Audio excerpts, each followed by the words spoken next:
Bom dia, capítulo 3, o dia mais fatídico.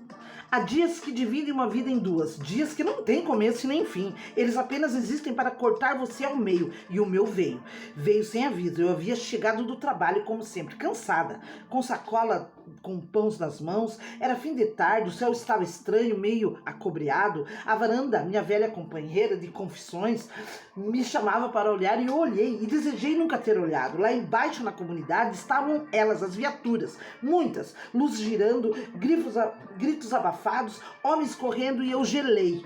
Meu filho mais novo chegou a mim e disse: mãe, aquela moto não é do meu irmão? O coração parou. Na hora tentei negar, disse que não podia ser. Falei como quem repete, não querendo entender. Não, mas o corpo sabia. O corpo da mãe sente o que a alma ainda tenta esconder. As viaturas se fechavam no beco, então eu vi ele entrando numa delas. Ali o mundo desabou.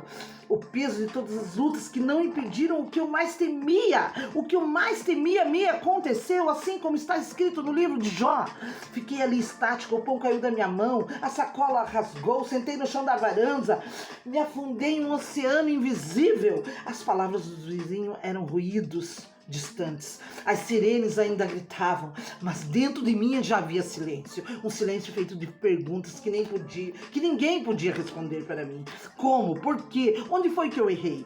Eu sempre estive aqui, sempre dei o melhor, sempre lutei sozinha contra todos, mas agora era só uma mulher com os braços amarrados e o coração em pedaços. Naquela noite eu não dormi. Sentei no sofá, liguei a televisão, mas não assisti. Orei sem palavras. Era como se o tempo tivesse parado. Meu corpo estava como se a minha alma estivesse longe.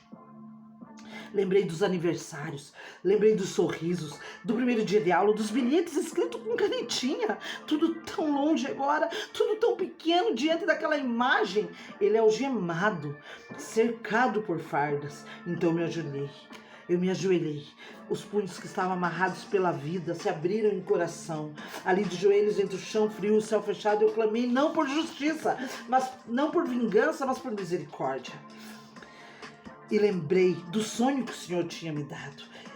Eu ouvi o Senhor falando: eu esconderei ele por 3 meses, como fiz com Moisés. E aquilo foi a minha âncora, que me manteve viva, porque enquanto todos diziam condenado, eu dizia prometido. Enquanto o mundo via um criminoso, eu via um filho.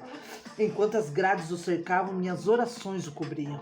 Os dias viraram semanas, as semanas meses, e eu seguia trabalhando, orando e esperando. Mas esse é outro capítulo. Porque naquele dia mais fatídico, eu morri um pouco. Eu renasci com um nome novo, mãe de um sobrevivente. Então algo dentro de mim me empurrou, como se as pernas se movessem por conta própria. Desci correndo as escadas do condomínio, nem esperei o elevador. O coração batia como um tambor furioso dentro do peito. Atravessei o portão, desci a rua, entrei na comunidade e foi ali que vi 3 rapazes sendo conduzidos pelas viaturas. 2 algemados com as mãos para frente. Um deles era o meu filho, e o outro com as mãos para trás, tentando manter a dignidade. Um gesto impossível, um rapaz com um olhar sereno. Foi aí que eu vi na frente esse rapaz e entendi que ele não era qualquer rapaz. Ele era um anjo. Sim, um anjo. Naquele instante meus olhos se abriram de um jeito que não se pode explicar. Era como se Deus rasgasse o véu do mundo visível e me deixasse ver o invisível. Aquele ser com aparência humana irradiava uma luz que nenhuma viatura que estava ali podia conter. Então a voz em meu espírito falou: não é o diabo que está fazendo isso, sou eu. Estou tirando o meu Moisés do Nilo. Se ele permanecesse nesse rio, nesse mundo ele morreria. Agora eu colocarei num aquário. Vou cuidar desse peixe para restaurá-lo. Naquele momento eu entendi. Aquilo parecia o fim, era começo. Aquilo que doía era tratamento. Aquilo que me matava era salvação. Meu filho não estava sendo levado para a condenação.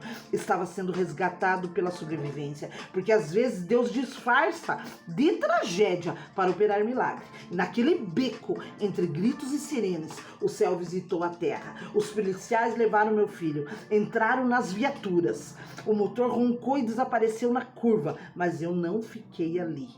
Peguei o primeiro ônibus, coração descompassado, mãos trêmulas, fui até a delegacia. Eu precisava estar perto, mesmo sem poder fazer nada, eu precisava ver. Quando cheguei, encontrei meu filho sentado, cabisbaixo, sujo, mas vivo. Meus olhos procuraram o terceiro rapaz, aquele que eu tinha visto na frente com a cabeça erguida, o anjo disfarçado. Onde está o outro? Perguntei a ele. Que outro, mãe? Aquele que estava na frente de vocês. O primeiro que entrou na viatura. Mãe, não tinha ninguém, só eu e o fulano, não tinha terceira pessoa, nenhuma. Só nós dois. Fiquei em silêncio, não de confusão, mas de confirmação. Ali diante do concreto frio da delegacia eu soube. Deus tinha me mostrado algo que os olhos humanos não podiam ver. Ele esteve lá, na rua, no beco, na viatura. Aquele anjo não era só uma visão, era o próprio aviso. Sou eu que estou fazendo. Naquela mesma noite arrasada e ao mesmo tempo aliviada, fui até uma igreja que nunca tinha visitado. Sentei no banco de trás, queria apenas silêncio, uma canção, um abrigo, mas Deus tinha mais. Um pastor que eu nunca vi na vida, vindo de outra cidade, desceu do altar e veio até a mim. Irmã, você pensa que foi o diabo que fez isso? Meus olhos marejaram sem reação. Não, fui eu. Foi o teu Deus. E ele apontou para mim com autoridade que não era dele. Eu tirei o meu Moisés do Nilo e vou colocá-lo fechado, guardado 3 meses para que ele não morra aqui fora. Eu chorei, eu desabei, porque aquele era o mesmo número que Deus já havia me falado em sonho. 3 meses. Todos diziam 15 anos. A justiça dizia 8, no mínimo. Mas Deus já tinha escrito 3.